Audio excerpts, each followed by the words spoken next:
Merci Seigneur Jésus-Christ de nous avoir donné une chaîne de l'excellence. Original Nel, Coil, GGTV.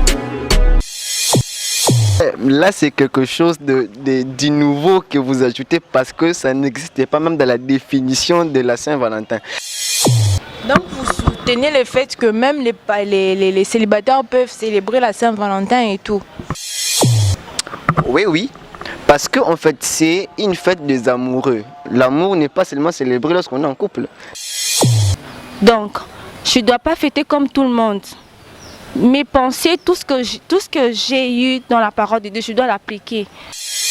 En fait, pour mieux célébrer la Saint-Valentin, il faut être d'abord responsable. Et puis, quel est le contenu? Vous-même, vous devriez donner le contenu du 14 février. C'est l'amour? Oui, c'est l'amour. Mais comment est-ce que nous allons faire pour en célébrer? Bonjour la famille, bonjour les amis, j'espère que vous allez bien. Heureuse de savoir que vous êtes nombreux à suivre cette belle émission Face au monde à travers de votre meilleure chaîne de l'internet, Nelka LGGTV. C'est encore moi, votre soeur, votre amie, votre camarade, votre collègue, Espérance Montezila, Mwana Mukongo Mutoto wa Maniema. Ainsi, dans le cadre de notre mission d'aujourd'hui, nous allons parler des relations toxiques dans le cadre de la Saint-Valentin qui approche déjà dans quelques jours. C'est comme ça, je ne suis pas seule sur le plateau, je suis accompagnée de mes invités. Ils sont au nombre de 3, notamment messieurs Victoire, mademoiselle Dorcas Kanga ainsi que mademoiselle Anna Ngongo. Avant de leur passer la parole, j'aimerais déjà vous demander de vous abonner massivement sur notre chaîne si c'est la première fois d'être là, de cliquer sur la cloche de notification afin de ne rien rater et surtout de partager nos liens. Bonjour mademoiselle Dorcas. Bonjour mademoiselle Matezila. Comment allez-vous? Je vais très bien et toi? Oui, ça va bien. Et puis madame Ngonga, comment allez-vous? Oui, ça va très bien par la grâce du Seigneur. Ok, Goula Radio. Et puis monsieur Victor, vous allez bien? Je fais très bien, merci beaucoup. Ok, heureuse de le savoir. La famille, les amis, comme je disais, aujourd'hui nous allons parler des relations toxiques. Aujourd'hui nous avons plusieurs personnes qui ont vu leur vie connaître une tournure à laquelle elles ne s'attendaient pas. Elles sont dans des relations compliquées, des relations qui détruisent leur vie, qui détruisent leur destinée. C'est ainsi que nous allons parler de ça aujourd'hui avec mes invités. Ainsi, j'aimerais déjà commencer par la première question. Notre première question d'aujourd'hui, c'est que pourquoi est-ce qu'il y a beaucoup de relations toxiques? Il y a tellement de relations toxiques. Par relation toxique, déjà, on voit cette relation où la personne est en danger. Elle est avec une personne qui lui mène la vie dure, qui le complique, avec laquelle elles ne sont pas sur la même lueur d'onde, si je peux le dire comme ça. Alors, j'aimerais déjà demander à mes invités de pouvoir échanger sur cette question. Madame Anna, on va commencer avec vous. Qu'est-ce que vous pouvez dire par rapport au nombre de relations toxiques qui s'accroît? Il y a plusieurs relations toxiques. Qu'est-ce que vous pouvez dire de ces phénomènes? Ok, merci. Merci pour la question, ma soeur. En fait, par toxique, on doit savoir que c'est toxique, ça vient du mot latin qui veut dire toxicum, qui signifie poison. En fait, le toxique, c'est une substance qui détruit la vie, qui détruit plusieurs relations, qui détruit plusieurs personnes. Alors aujourd'hui, nous avons tant de relations qui s'accroissent, des relations toxiques, qui détruisent des vies. Et tout ce que nous pouvons dire est qu'il faut savoir comment s'engager dans une relation, définir quel type de relation que vous voulez avoir. Parce qu'il y a certaines personnes qui entrent dans une relation, ils ne savent pas quoi définir, ils ne savent pas définir la relation, ils ne savent pas définir, ils se disent que je m'engage simplement pour s'engager. Alors il faut déjà définir les types de relations qu'on veut et on doit aussi savoir avec qui s'engager. Donc c'est un peu ça. Savoir avec qui s'engager. Monsieur Victor, par rapport à cette question, qu'est-ce que vous pouvez dire? Pourquoi est-ce qu'il y a plusieurs relations toxiques de nos jours, surtout dans le milieu de jeunes? Merci beaucoup pour la parole accordée. Moi je dis que, comme j'ai pu rejoindre mademoiselle Anne, il est question d'abord de définir au préalable c'est à quoi vous voulez entretenir dans la relation. Pourquoi? Parce que chacun de nous a un agenda pour lequel il veut exécuter dans la relation. Il s'est dit que moi je veux les bonheurs de l'un, moi je veux les bonheurs de l'autre. Mais moi je me pose toujours la question de savoir comment est-ce que la personne s'est dit au début que nous voulons nous aimer et cette relation porte dans le bonheur, mais arrivé à un moment, cette relation produit de venin ou c'est un poison pour l'autre. Moi je me dis que ce qu'il faut ou comment nous pouvons le reconnaître, c'est par rapport à ces degrés d'engagement que nous avons. Souvent les jeunes ratent le fait de s'engager dans la relation. Le début pose problème. Si le début déjà pose problème, définir la relation, il ne sera pas confortable ou ça ne sera pas avantageux de vivre ces choses qui s'appellent toxiques dans une relation. Madame Dorcas, qu'est-ce que vous pouvez dire? Moi, je dirais, pour rejoindre un peu l'idée de mes amis, je dirais que d'abord, pour se connaître soi-même, se connaître et avoir aussi des exigences, mettre aussi des exigences à toi. C'est-à-dire se connaître et savoir ce que tu attends de l'autre.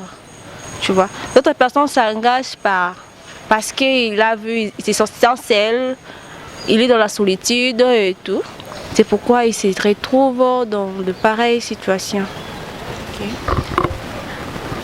Merci déjà pour vos avis. Les amis, vous avez entendu comment est-ce que le jeune, comme vous, ont pensé en fait de ces faits dans notre société. Maintenant, une autre question, je pense que par rapport à la toxicité, si je peux le dire comme ça, l'argent aussi a un impact dans les relations d'aujourd'hui. Parce qu'il y a des gens qui sont là par intérêt et tout. Maintenant, les amis, est-ce que vous pouvez me dire, est-ce que l'argent peut être une cause du bonheur ou bien du malheur ou bien de la toxicité en fait dans une relation? Merci beaucoup. Moi, je trouve que l'argent a une place très très importante, même prépondérante dans une relation amoureuse ou dans un couple. Parce que, en fait, quand on dit que je veux réaliser le bonheur de l'autre, c'est-à-dire que le bonheur rencontre un besoin, qu'il faut carrément répondre à ces besoins. Et en tout cas, parmi les moyens qui servent à ce que la personne puisse répondre à ces besoins, c'est l'argent. En fait, il est nécessaire d'avoir l'argent pour, non pas pour finalité le bonheur, mais pour vivre ce fait. Pourquoi? Parce que ce n'est pas question de la somme que vous avez qui fait le bonheur. Vous pouvez avoir beaucoup, vous pouvez avoir peu. Mais le fait que vous avez qui répond à un besoin, c'est là où vous trouverez le bonheur. Parce qu'en fait, le bonheur, c'est la joie qu'on a, la paix qu'on dégage, la quiétude que nous avons. Et si nous avons la possibilité de vivre cela, nous avons le bonheur. Et ce n'est pas la somme qui définit ce que nous sommes en train de vivre. Ok, merci.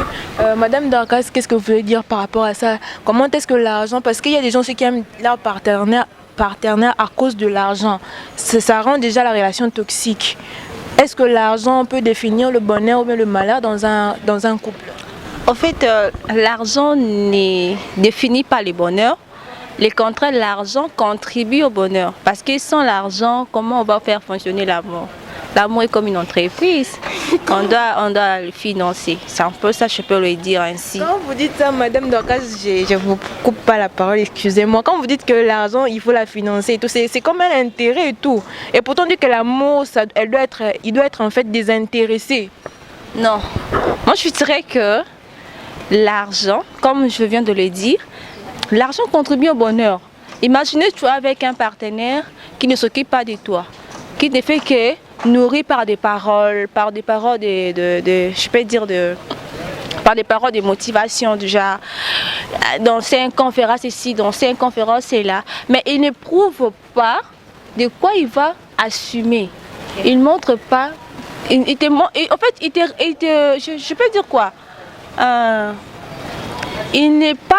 ne montre que la personne là va assumer. C'est en quelque sorte. Ok, merci. Et puis Madame Anna, qu'est-ce que vous en pensez? Ok, Merci, Madame Matezila. Je dirais que, pour moi, je dirais oui et puis je dirais non. Comme les amis venaient à peine de le dire, oui, pourquoi? Parce que il faut matérialiser, tu dois matérialiser tes rêves. Tu dois matérialiser c'est avec quoi vous devriez accomplir. Pourquoi est-ce que vous êtes ensemble? La finalité d'être ensemble, c'est le mariage. Alors ça se concrétise avec l'argent. Et quand tu n'as pas d'argent, tu ne vas pas arriver à concrétiser ton projet ou bien ta vision. Alors je dirais non, pourquoi? Parce qu'aujourd'hui nous voyons des millionnaires en train de divorcer. Nous voyons des millionnaires en train de se pendre, de se donner la mort. Donc, dans une relation, ce n'est pas simplement le bonheur, et ce n'est pas simplement l'argent qui fait le bonheur, mais le bonheur doit se trouver en nous. Donc, quand vous avez en vous le bonheur, et c'est ce qui fera en sorte que votre relation puisse aller loin. Et l'argent ne sera pas un fondement pour votre bonheur. Le fondement de votre bonheur, c'est d'abord vous deux, les deux personnes qui en vous, vous avez créé cela et c'est ce qui va donner en sorte que l'argent puisse vous aider. C'est un peu ça.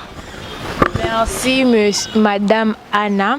Selon moi, je dirais que l'argent, en fait, ça fait partie du bonheur en fait. Parce qu'on ne peut pas vivre sans argent. Même un homme lui-même quand il est célibataire, il ne peut pas vivre sans argent. C'est grâce à l'argent qu'on concrétise en fait, qu'on concrétise ces projets comme l'a dit ma soeur Dorcas ici. Les amis, la famille, c'est moi dans le cadre de la fin de la Saint-Valentin où on voit les amoureux en fait célébrer leur amour.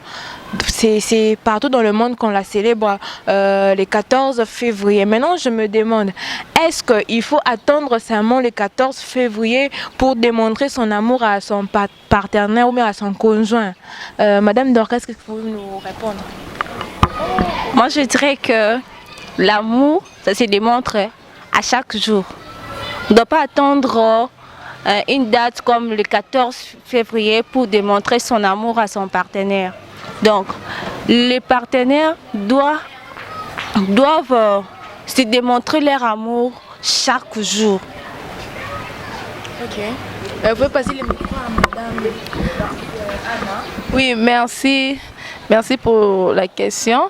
En fait, l'amour doit se démontrer chaque jour. Ce n'est pas simplement attendre une journée fixe pour démontrer son amour. L'amour se démontre chaque jour, à chaque instant, à chaque seconde. Donc le couple doit savoir, connaître que avec mon partenaire, je dois lui montrer cet amour. C'est pourquoi est-ce que nous sommes ensemble. Donc c'est un peu ça. Oui, merci. Moi je me dis, attendez, l'amour n'a pas commencé le 14 février quand même. Ok. Donc, ce qui veut dire que l'amour s'est vu comme mes prédécesseurs l'ont dit, l'amour se vit chaque jour. Donc il n'y a pas une journée spéciale. Bon, on célèbre. C'est une journée où on se dit, bon, partageons quand même. C'est une célébration. Mais l'amour, en réalité, se vit chaque jour parce que ça n'a pas commencé le 14 février. Ouais, c'est moi dans ces cadres du 14 février. Aujourd'hui, on voit les gens vraiment se mobiliser pour ces 14-là. Tu verras une femme vraiment demandant à une fille, une demoiselle qui n'est pas encore mariée, elle a son copain, tout lui demander non chérie, on doit arranger c'est surtout que na balade ma robe peut-être na maïkuna, to bimato que na restaurant, tout ça là, comme il y a des gens même qui prévoient de faire des histoires, des mariés, tout ça, vous voyez. Maintenant, je me demande, cette motivation là même conduit souvent même à des conséquences. Conduit souvent des conséquences. On vit après les 14, il y a des conséquences. Tu verras plusieurs femmes tomber enceintes, tout ça. Il y a des choses pas bien. Il y a des gens même qui tombent malades avec les IST, tout ça. C'est pourquoi je me dis, qu'est-ce que vous pouvez en dire en fait? Qu'est-ce que vous pouvez en dire? Pour moi, je dirais que, en tant que chrétien, la fête du 14 et le 14 février, j'allais dire, excusez-moi, ce n'est pas un péché, mais nous devons fêter de la manière comme on est chrétien. Donc, je ne dois pas fêter comme tout le monde. mes pensées, tout ce que j'ai eu dans la parole de Dieu, je dois l'appliquer. Donc, quand je vais fêter la fête de 14 février, c'est pour rendre l'autre heureux. C'est un peu ça. Mais quand vous dites qu'en tant que chrétien, là, moi je sais qu'il y a des pasteurs qui déconseillent en fait le fait pour le non-marié, les célibataires, de pouvoir fêter la Saint-Valentin. Parce que souvent les gens ils le prennent sous un autre angle. On ira à l'hôtel, on fera ceci, on fera cela, on fera tout ce que les mariés font et tout. C'est pourquoi même des pasteurs qui déconseillent cela, ils disent que non, la Saint-Valentin ce n'est pas trop une fête chrétienne. Je sais pas, Madame Anne, est-ce que vous avez quelque chose à dire par rapport à ça? Si je peux placer un mot, en réalité, la plupart des gens ont une mauvaise conception de cette journée. Certaines personnes économisent spécialement pour aller faire du n'importe quoi, pour aller peut-être s'abuser d'une personne.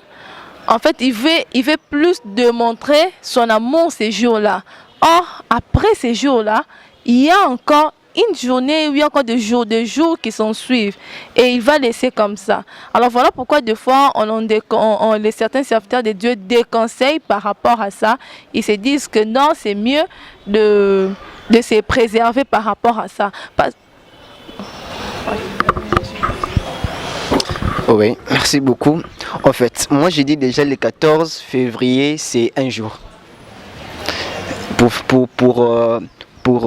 prendre exemple même qu'il n'y a pas un férié national ou international. Ça dit que c'est un jour ouvrable où, donc, de la même manière qu'on peut démontrer son amour le 13, le 15, de la même manière qu'on peut démontrer son amour le 14. Moi déjà, le truc du genre religieux, que le jour de la Saint-Valentin, c'est une fête paganisée, c'est une fête païenne. En tout cas, je m'en tape de ces échanges-là. Donc pour moi, le 14 reste un jour où chacun peut démontrer son amour. Mais le problème, c'est que le dérive ne manque pas. Parce que même dans toutes les fêtes, la bonne année, que ce soit même le 8 mars, c'est une journée où les femmes célèbrent leurs droits. Mais nous voyons les dérives qui ne manquent pas. Donc moi, j'ai dit que c'est un jour où on doit prendre conscience, où les amoureux, qu'ils soient en couple ou qu'ils soient célibataires, qu'ils s'échangent. Ils peuvent s'échanger de vœux, ils peuvent s'échanger des paroles, ils peuvent sortir quelque part, se balader, prouver leur amour, mais pas aller dans des dérives. Donc vous soutenez le fait que même les célibataires peuvent célébrer la Saint-Valentin et tout? Oui, oui. Parce qu'en fait, c'est une fête des amoureux. L'amour n'est pas seulement célébré lorsqu'on est en couple. D'ailleurs, même le couple là, ils ont commencé où? En étant célibataires. Ok, qu'est-ce que vous en pensez? Moi, j'aimerais juste ajouter en disant que l'amour est que bateau basé en couple. Parce que les biloko les mariés ou soit couple fiancé. Non. Les bateau oyo, ozanandaku, en famille. Pour occuper, qu'on célébrer amour entre papa et les enfants.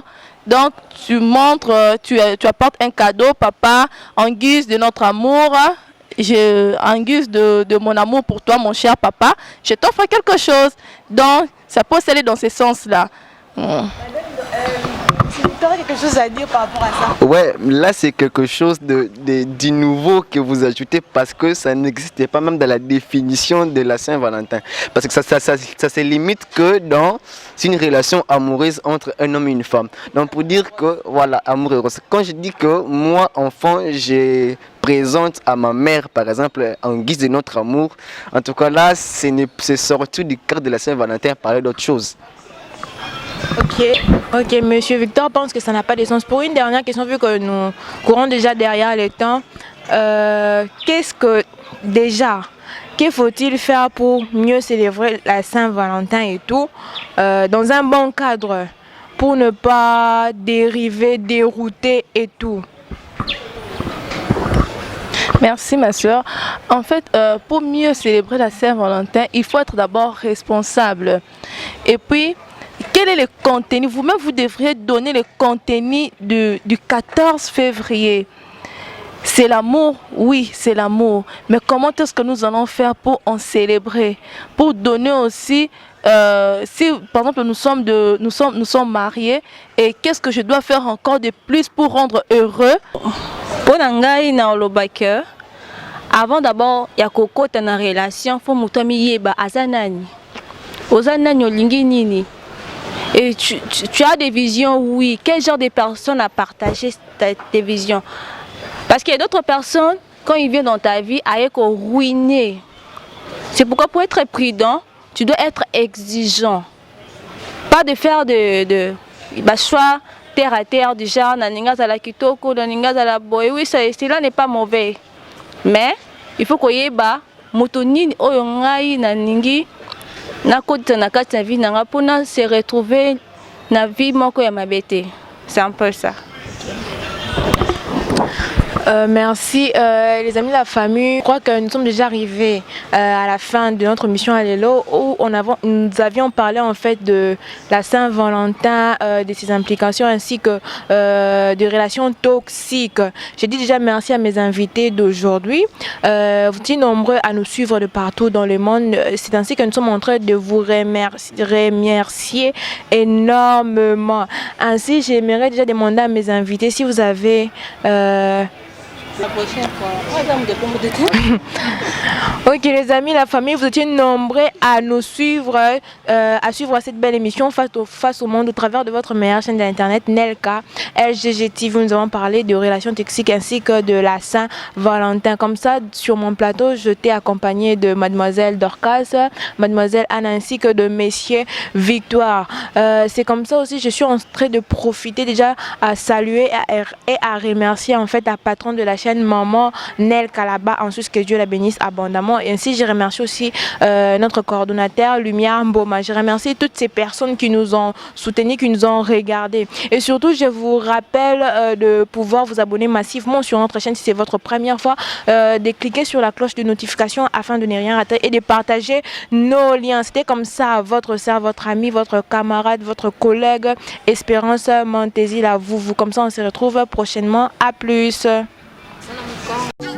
Merci Seigneur Jésus-Christ de nous avoir donné une chaîne de l'excellence. Original Nelka, LGG TV.